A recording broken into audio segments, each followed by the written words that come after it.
All right, everyone, welcome back to Talk Tickers. Yeah, to dough. We're lacing up our skate shoes and dropping into Zumiez's Q3 earnings call. Nice. Now, you might be thinking, earnings calls, aren't those, super boring? Yeah. Trust me. Right. This one's got some serious tricks up its sleeve. What's fascinating here is that Zumiez is like this retail acrobat, Okay. constantly balancing on the tightrope of what's hot and what's not. Yeah. Especially with their target audience of young, trend-conscious shoppers. Okay, so let's give you the rundown. Yeah. Zumiez saw comparable sales jump a solid 7.5% this quarter, which for those who aren't fluent in retail speak means they're selling way more in their existing stores compared to last year. Right. That's a pretty good sign they're doing something right. And to really break it down. Yeah. Comparable sales, or same store sales, as some call them, are like the heartbeat of a retailer if they're healthy and growing. Yeah. It usually means the company's got its finger on the pulse of what customers want. Exactly. Yeah. And a big chunk of that growth came from North America, where Zumiez saw sales climb even faster than in the previous quarter. Okay. We're talking low double-digit growth here. Nice.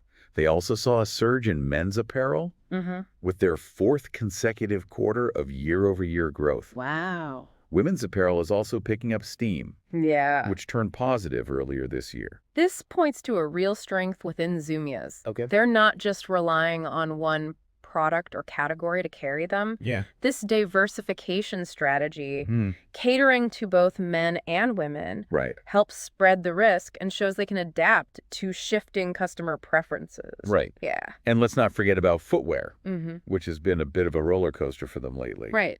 Well, in Q3, it bounced back with a solid performance. Okay. It seems like Zumiez is covering all its bases. But of course, no earnings call is complete without a few wipeouts. Oh. Zumiez did see a dip in international sales. Oh, me. Particularly in Europe. Yeah, apparently warm weather in Europe put a damper on sales of snow-related gear. Makes sense. Which makes sense. Yeah.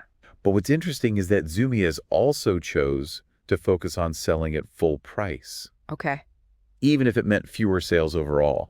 Now, this raises an important question about their strategy. Right. By opting for full price selling, they're protecting their profit margins, which is good for their bottom line. Yeah. But does that risk alienating some shoppers? Right. Especially those who might be looking for deals in a tough economy. That's a great point. Yeah. It's like they're walking this tightrope between making as many sales as possible and making sure each sale is profitable. Yeah.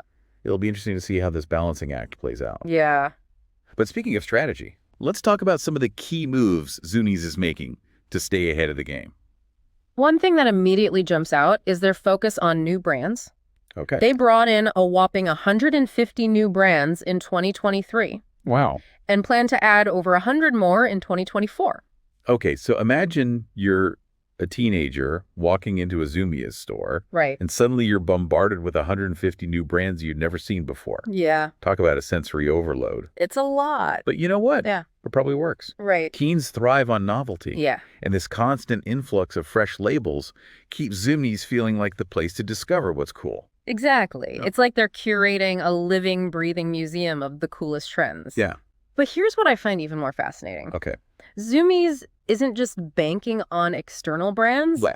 They're doubling down on their own private label, which now accounts for a hefty 27% of their total sales. Okay. That's not just a side hustle. Right. It's becoming a core part of their business. And that's huge. Because with private labels, they control everything. Right. The design, the pricing, the manufacturing. Yeah. It's like building their own mini fashion empire within Zumiez.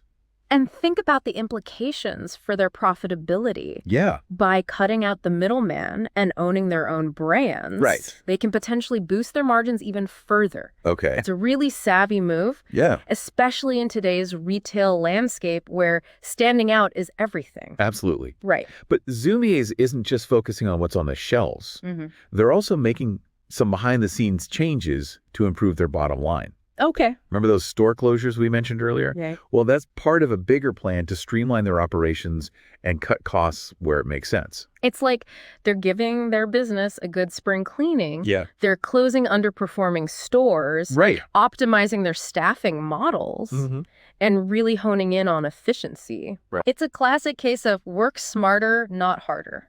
Exactly. Yeah. And all of this while still maintaining that core Zumiez customer experience. Right. So it's not just about saving money. Uh-huh. It's about investing it strategically in the areas that matter most. Okay. Now, let's shift gears and dive into some of the specific product categories that are making waves. Sounds good. Starting with footwear. Footwear was a star performer in Q3. Okay. But has been a bit shaky in Q4 so far. Remember what we said about comparable sales being like a heartbeat? Yeah. Well, footwear's pulse has been a little irregular lately. So what's going on there? Well, there are a few things at play. Okay. Footwear is definitely a more seasonal category. Right. With certain styles blowing up at different times of the year. Mm-hmm. What was hot in Q3 might not be as popular in Q4. Okay. And that can impact sales. It's like the fashion equivalent of pumpkin spice lattes. Right. You crave them in the fall. Yeah. But come winter. Yeah. It's all about peppermint mochas. Exactly. Right. And we also have to consider the impact of discounting strategies. Okay. Zumiez might have been more aggressive with their footwear promotions last year, which could make this year's sales look weaker by comparison. Right. Even if they're actually selling a decent amount. It's like trying to judge a movie based on its opening weekend box office numbers. Right. Without considering the competition or the time of year. Yep. It doesn't always tell the whole story. Exactly. Now, what about hard goods? Okay. We know skateboards have been struggling. Right. But are there any signs of life in that category? There are actually some glimmers of hope coming from Australia. Okay. Where Zumiez has been seeing consistent growth in skate hard goods for the past few months. Oh, interesting. It's a small but encouraging sign that the downturn might be ending. Maybe the Aussie skate scene is just ahead of the curve. Yeah. And we'll see a global resurgence soon. Could be. We can always hope. But let's wrap up this section with Zumiez's outlook for the rest of the year and beyond. Okay. What are they projecting? Well, for the fourth quarter, they're forecasting sales growth between 0.7% and 2.2%. Okay. Not a massive jump, Right. but considering the current retail environment, it's not a bad number. Right. It's like they're saying, hey, we're not expecting miracles. Right. But we're still confident we can grow. Exactly. And they're also predicting an increase in their product margins, which is a good sign that they're managing their pricing well and maintaining profitability. Exactly. And keep in mind, there's a bit of a shadow looming on the horizon, tariffs. Oh, right. The possibility of new tariffs on imported goods in 2025. Yeah. Has Zumiez looking at their inventory strategy and exploring other places to manufacture their products. Okay. They're being proactive. It's smart. Definitely. Yeah. It's like they're scouting out escape routes before the storm even hits. Right. But you know what? Yeah. Let's take a quick break from all this serious talk and have some fun with a hypothetical scenario. Okay. When we come back, it's time for our This Is Not Financial Advice segment. All right. Where we pitch an outrageous but plausible trade idea inspired by Zumiez's situation. Love it. Stay tuned. All right, so we've covered the broad strokes of Zumiez's Q3 performance. Yeah. But let's zoom in on some of the finer details that really caught my attention. Okay. Yeah. Let's unpack this. Yeah. We know comparable sales were up a solid 7.5%. Right. But what were the main drivers behind that growth? Well, what's really moving the needle for them? We touched on it earlier. Yeah. But their apparel game is strong right now. Okay. Both men's and women's apparel saw impressive growth this quarter. Mm-hmm.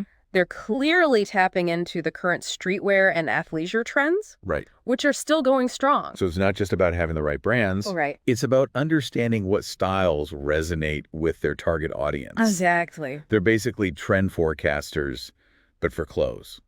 Exactly. Wow. And remember, they're bringing in tons of new brands to keep things fresh. Mm-hmm. That constant novelty is a big part of their appeal. Right.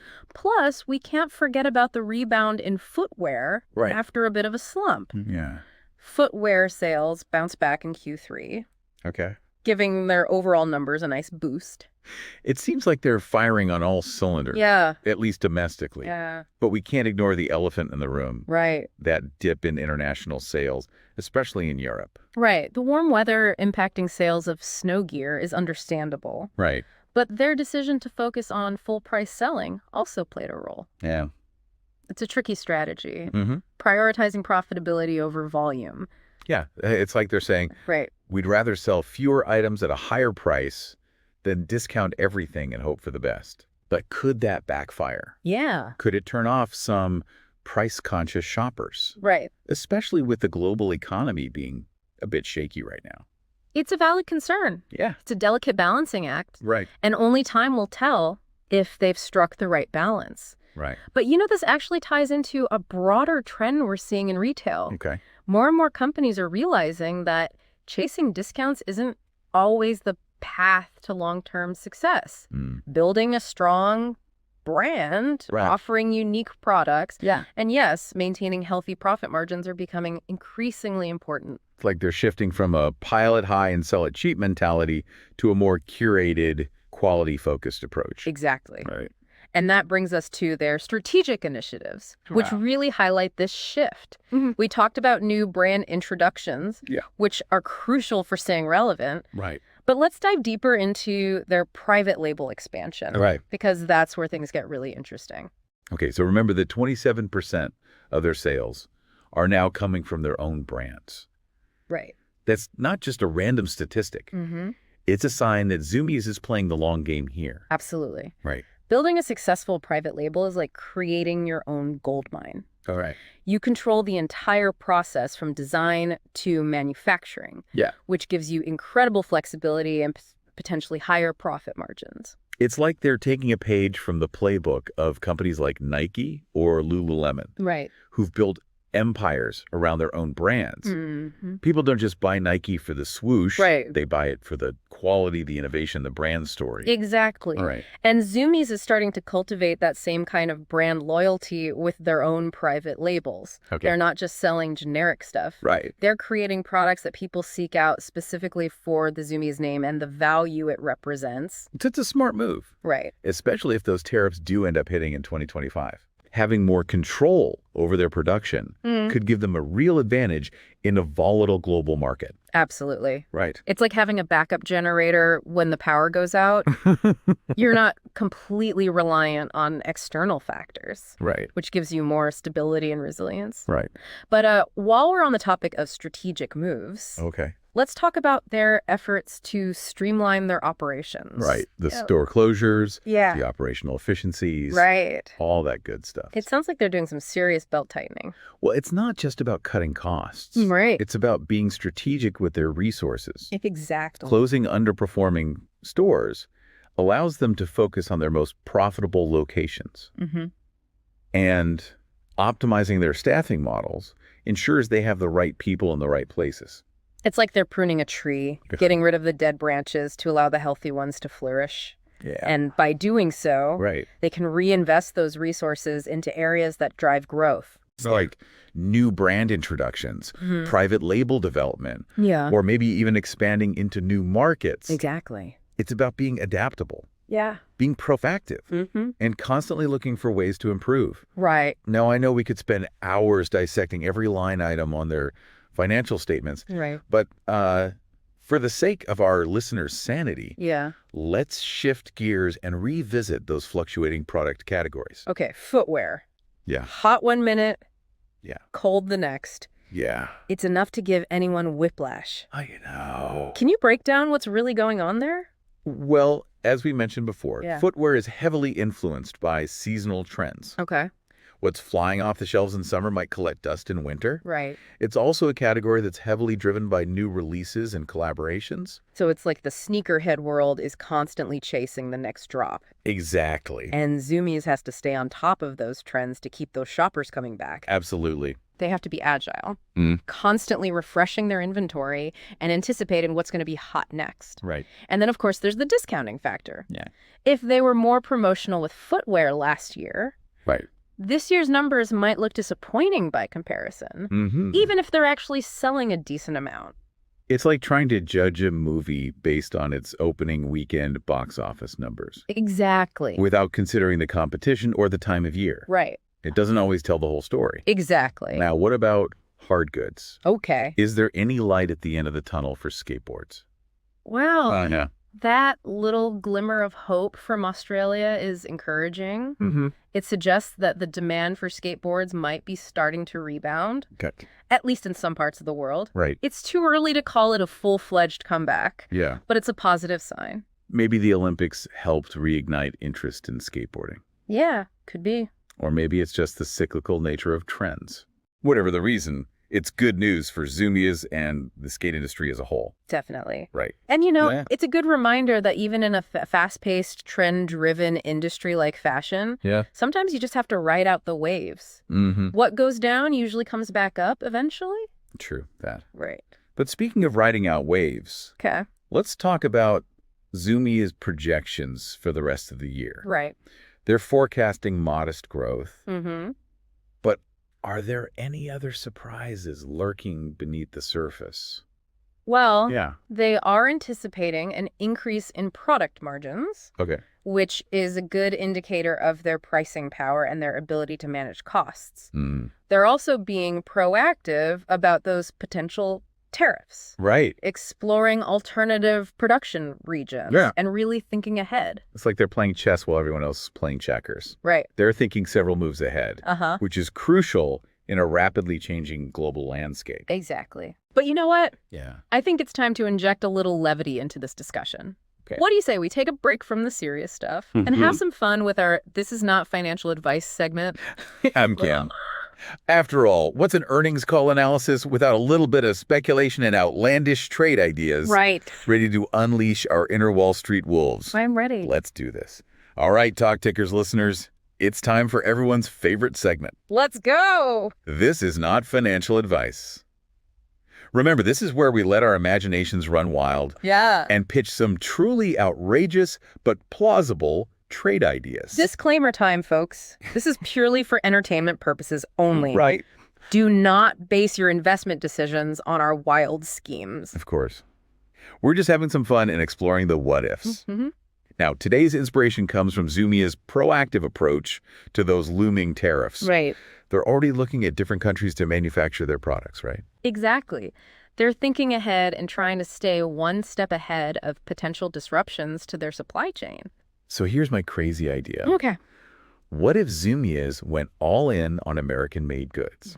Like they completely shift their entire production to the USA. Whoa. Now that's a bold move. Right. It would definitely be a logistical challenge, Yeah. not to mention potentially more expensive. Yeah. But it could also be a marketing goldmine. Right. Imagine the headline, Zumiez goes all-American, or Zumiez, skating into the future of American manufacturing. Oh, love it. They could rebrand themselves as the ultimate patriotic streetwear brand. Yeah. All about American craftsmanship and quality. And they would even partner with those iconic American manufacturers, Okay. like the old school denim mills or the heritage workwear brands. Yeah. It would be a perfect blend of nostalgia and modern streetwear. Yes. And they could release limited edition, made in the USA collections. Oh, Tapping into that exclusivity factor that drives hype and demand. right. Imagine a Zumiez American line with premium price points Uh-huh. that reflect the superior quality and craftsmanship. I'm picturing it now. Okay. A vintage-inspired denim jacket with the Zumiez logo embroidered on the back, Yeah. made from selvaged denim woven on antique looms in some small town in America. Right? People would be lining up for that. Okay, now I'm fully on board with this idea. I know, right? Think about the marketing possibilities. Right. They could sponsor local skate competitions, Mhm. partner with up-and-coming American designers, Yeah. maybe even host a Made in the USA fashion show during New York Fashion Week. That's a good idea. They could even collaborate with American athletes and musicians, Yeah. tapping into their influence and reaching a wider audience. Exactly. It would be a complete transformation of their brand identity. Mhm.